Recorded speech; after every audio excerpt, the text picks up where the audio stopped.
was not random. In fact, heaven just wrote this moment into the book of your life, and what was written, they chose the light. That's all it took, and everything shifted. You may not realize the power of that one decision, but in the spiritual world it created a ripple. It sent tremors through the plans of darkness that were forming against you. It dismantled lies. It released angels. It unlocked blessings that had been delayed, not because God was withholding them, but because your heart hadn't been fully open. Until now, I know you're still wondering if tonight is truly that significant. Yes, it is.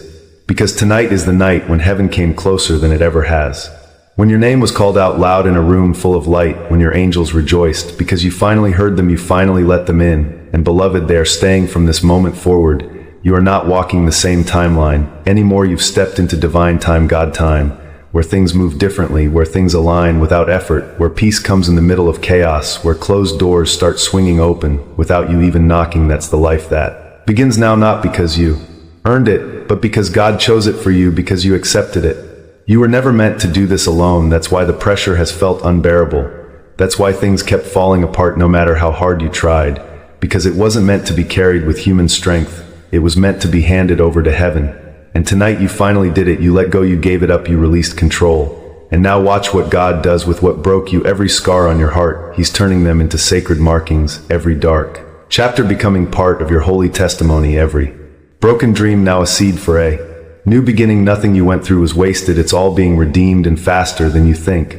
So what now? Now you live differently, you walk differently, you wake up knowing angels stand on both sides of your bed. You speak to your day like it's listening, because it is. You enter rooms like you're protected, because you stop begging for love from people who couldn't see your worth, because heaven always saw it. You stop living like someone waiting to be rescued, and you start walking like someone who has been chosen to rescue others. That's right. This isn't just about you. What's been activated in you tonight will overflow into your family, into your workplace, into your relationships, into every atmosphere you step into. You are now a carrier of light, and darkness knows it. That's why it will try harder to pull you back. But now you know the truth. You don't have to fight it alone. You never did. And if you ever doubt again, because you will, you're human, come back to this moment. Remember what you felt. Remember that something in your chest came alive tonight. Remember how this message found you when nothing else could reach you. That wasn't random. That was rescue. You are no longer in survival mode. You are now in sacred mode.